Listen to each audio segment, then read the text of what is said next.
Hello दोस्तों, आपका स्वागत है साइंस लर्नर में। दोस्तों, जेएसएससी ने फिर से एक नई वैकेंसी निकाली है, तो चलिए देखते हैं वैकेंसी में क्या कहा गया है और फाइनली नोटिफिकेशन का पूरा डिटेल डिस्कशन करते हैं और कितनी वैकेंसी है, सारे चीज को अभी हम देखने की कोशिश करते हैं। चलिए वन बाय वन सारा चीज का देखते हैं हम लोग, ठीक है। तो सबसे पहले देखिए कि हमारा जो वैकेंसी है JLACE, ठीक है, Jharkhand lab assistant competitive examination 2022 के लिए थोड़ी देर पहले जेएसएससी ने ये नोटिफिकेशन दिया है, ठीक है। तो सबसे पहले हम देखेंगे कि वैकेंसी हमारा कितना है। देखिए वैकेंसी हमारा लगभग 762 है, ठीक है। कितना है? 762 वैकेंसी हमारा दिया गया है, ठीक है। तो देखिए सबसे पहले क्या है, जो फॉर्म भरने की तिथि है, फॉर्म कब से भराएगा? फॉर्म आपका भराएगा 29 अगस्त 2022 से लेके 28 सितंबर 2022 तक। मीन्स आपको एक महीना फॉर्म भरने के लिए मिलेगा। मीन्स फॉर्म भराने के लिए भी एक महीना बचा हुआ है। मीन्स आज 29 जुलाई है और एक महीना के बाद फॉर्म भराना स्टार्ट होगा। लेकिन नोटिफिकेशन आ चुका है उन स्टूडेंटों के लिए जो बायोलॉजी, फिजिक्स और केमिस्ट्री से ग्रेजुएट हैं। उन लोगों के लिए सुनहरा मौका है, आप इसमें अप्लाई कर सकते हैं। तो सबसे पहले एक चीज हम देखने की कोशिश करेंगे कि किस किस सब्जेक्ट के लिए अप्लीकेबल है और कितनी कितनी वैकेंसी यहाँ पर दी हुई है। सब चीज देखते हैं हम यहाँ वन बाय वन करके। देखिए अगर आप फिजिक्स से ऑनर्स हैं, तो आपके लिए है प्रयोगशाला सहायक की बहाली है, ठीक है। तो सबसे पहले हम देखने की कोशिश करेंगे कि जनरल में कितनी वैकेंसी है। सिर्फ फिजिक्स वाले के लिए मैं फर्स्ट बता रहा हूँ। फिजिक्स वाले के लिए अगर आप जनरल से हैं, अगर आप जनरल कैटेगरी से आते हैं तो आपके लिए 93 वैकेंसी है। कितना? 93 वैकेंसी है, ठीक है। उसके बाद अगर जो एसटी से बिलोंग करता है, उसके लिए 60 वैकेंसी है, ठीक है। और जो एससी शेड्यूल कास्ट से बिलोंग करता है, ठीक है, उसके लिए 23 है। ओबीसी दो कैटेगरी में बांटा जाता है, OBC 1 और OBC 2। अगर जो OBC 1 है तो उसके लिए 18 वैकेंसी है और जो OBC 2 है उसके लिए 14 वैकेंसी है। और एक और होता है ईडब्ल्यूएस के लिए 22 वैकेंसी है, 22 वैकेंसी है। तो यहाँ देखा जाए तो टोटल इसमें फिजिक्स के लिए है 230 वैकेंसी है, ठीक है। लेकिन एक चीज मैं बताना चाहता हूँ कि देखिए हमको 762 वैकेंसी में फोकस नहीं करना है, हमको सिर्फ 230 वैकेंसी में फोकस करना है जनरल वाले फिजिक्स वाले के लिए, ठीक है। और उसमें भी एक और है कि अगर आप जनरल है तो सिर्फ आप समझिए कि आपके पास सिर्फ 93 वैकेंसी है और कोई वैकेंसी नहीं। अगर आप फिजिक्स पढ़े हुए हैं, फिजिक्स से ग्रेजुएट हैं, तो आप समझिए कि जनरल है तो आप समझिए कि सिर्फ आपके पास 93 वैकेंसी है, ठीक है। 93 वैकेंसी को ही मान के चलना है। जो कैटेगरी वाइज हम हमेशा जो भी नोटिफिकेशन का डिस्कशन करता हूँ और हमेशा मैं बताता हूँ कि आपको सिर्फ अपना वैकेंसी देखना है और दूसरे वैकेंसी से मतलब नहीं होना चाहिए, क्योंकि 762 है इसका मतलब नहीं कि 762 के लिए आप अप्लीकेबल है। आप सिर्फ 93 में ही फाइट कीजिएगा और बाकी से कोई मतलब नहीं होना चाहिए। हाँ, अगर एसटी के लिए भी अगर 60 है तो 60 समझिए कि मेरा 60 सिर्फ है वैकेंसी, ठीक है। और एससी भी यही चीज ध्यान देना है, 762 का गोली मार दीजिए, ठीक है। उसके बाद देखते हैं हम प्रयोगशाला सहायक के लिए रसायन शास्त्र, जो केमिस्ट्री पढ़ा है उसके लिए यहाँ पर वैकेंसी है। मतलब हर एक वैकेंसी सबके लिए बराबर आई है, ठीक है। केमिस्ट्री वाला जनरल के लिए 93 है, एसटी के लिए 60 है, एससी के लिए 23 है, OBC 1 के लिए 18 है और OBC 2 के लिए 14 है, ईडब्ल्यूएस के लिए 12 है। इसमें भी 230 वैकेंसी है, ठीक है, 230 वैकेंसी है, ठीक है। और इसमें भी वही आप अप्लाई कीजिएगा कि सिर्फ कैटेगरी वाइज आप वैकेंसी देखिए कि अगर आप जनरल से हैं तो 93 ही को फोकस करना है, बाकी से आपको कोई मतलब नहीं होना चाहिए। सब कैटेगरी का यही होना चाहिए, ठीक है। सिर्फ आप अपना कैटेगरी का वैकेंसी देखो। अगर OBC है तो OBC वाले देखिए, OBC 2 है तो OBC 2 का देखिए, ईडब्ल्यूएस है तो ईडब्ल्यूएस का देखिए, ठीक है। उसके बाद देखिए प्रयोगशाला सहायक जीव विज्ञान। अगर आप बायोलॉजी से ग्रेजुएट हैं, तो सबसे पहले देखिए कि जनरल में 93 है, 93 है और एसटी में 60 है, एससी के लिए 23 है, OBC 1 के लिए 18 है, OBC 2 के लिए 14 है, ईडब्ल्यूएस के लिए 22 है। और इसमें भी 230 वैकेंसी है, फेयर एंड स्क्वायर वैकेंसी है, सब में बराबर आया है। ठीक है। और इसमें भी आपको देखना है कि जो कैटेगरी में है सिर्फ वही वैकेंसी को आपको देखना है, ठीक है। और टोटल वैकेंसी 762, तो इसमें क्या हो रहा है 690 वैकेंसी हो रहा है इसमें, लेकिन 690 वैकेंसी के बाद इसमें जो बचता है 72 वैकेंसी ना, 72 वैकेंसी है कुछ स्पेशल महिलाओं के लिए वैकेंसी होता है, और कुछ जो हैंडीकैप होते हैं, कुछ स्पोर्ट कोटा के हैं, उन सबों के लिए है 72 में मिला के वैकेंसी, ठीक है। लेकिन जितने भी वैकेंसी हैं सब में बराबर वैकेंसी है, या फेयर एंड स्क्वायर इस बार वैकेंसी निकाला गया है, ठीक है। और सबसे इम्पोर्टेंट बात हम यहाँ पर देखने की कोशिश करेंगे कि हम जो फॉर्म भरेंगे उसमें हमारा फीस कितना लिया जा रहा है। फीस 100 रुपया लिया जा रहा है, जो गवर्नमेंट ने निर्धारित किया है 100 रुपया, ठीक है। जनरल के लिए, ओबीसी और ईडब्ल्यूएस के लिए आपका 100 रुपया लग रहा है, ठीक है। और एसटी एससी के लिए आपका 50 रुपया लगेगा, ठीक है। अगर फॉर्म स्टार्ट में बता दिया। हाँ देखिए, एक इम्पोर्टेंट चीज है एज किस तरह से आपको डिसाइड किया गया है, ठीक है।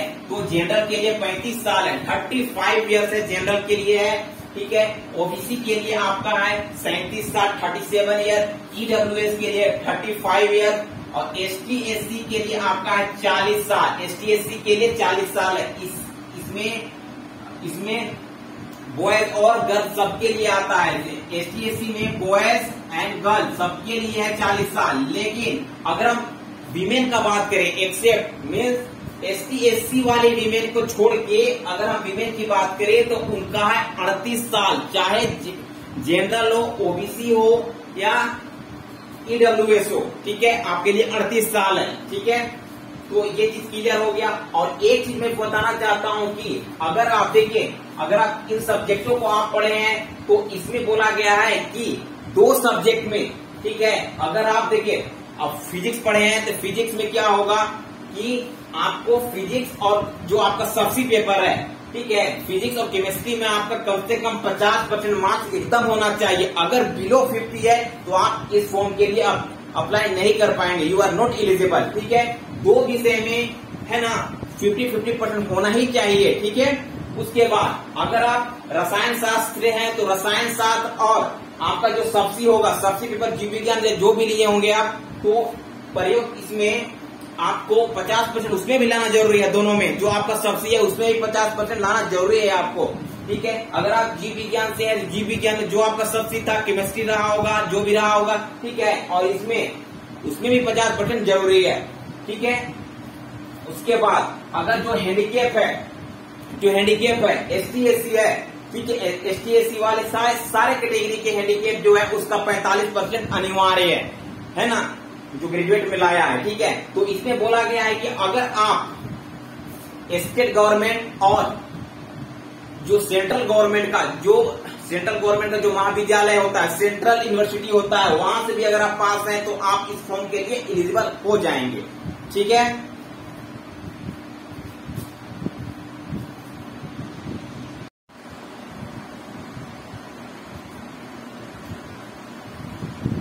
तो इसमें देखिए कि अब इसमें कास्ट का हम देखते हैं, ठीक है, कि कास्ट का कट ऑफ डेट क्या होना चाहिए, ठीक है। कास्ट और रेसिडेंशियल, ठीक है। आप अभी जितनी भी वैकेंसी आ रही है सब में रेसिडेंशियल और कास्ट मैंडेटरी है, सब में कट ऑफ डेट जेएसएससी द्वारा निकाली जा रही है, ठीक है। तो सबसे पहले हम देखेंगे यहाँ पर कि कास्ट और रेसिडेंशियल में कास्ट का डेट क्या है, ठीक है। तो देखिए, अगर आप एसटी या एससी हैं, ठीक है, एसटी या एससी हैं, तो अगर आप डिस्ट्रिक्ट से बनवाए हैं, ठीक है, डीसी से बना हुआ है, एसडीओ से बना हुआ है, ठीक है, तो आपका कास्ट चल जाएगा, ठीक है। ये तीनों में से किसी का बना है तो आपका चल जाएगा, ठीक है। अगर आपका सीओ का, इसका कट ऑफ डेट नहीं दिया है, मेंशन नहीं किया है। अगर आप सीओ से बनवाते हैं, ठीक है, सीओ मीन्स क्या होगा, अंचल अधिकारी। अंचल अधिकारी से अगर आप बनवाते हैं तो 25/2/2019 मीन्स 19 इस तारीख से स्टार्ट होना चाहिए। इससे पहले का अगर आपके पास है सीओ लेवल का तो वो मान्य नहीं होगा, ठीक है। इस तारीख से स्टार्ट होगा अभी तक। अगर आपका सीओ का बना हुआ है तो आप इसमें अप्लाई कर सकते हैं, ठीक है।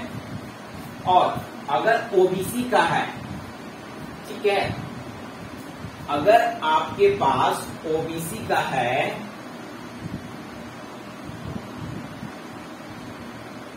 ठीक है। ओबीसी का अगर आपके पास है,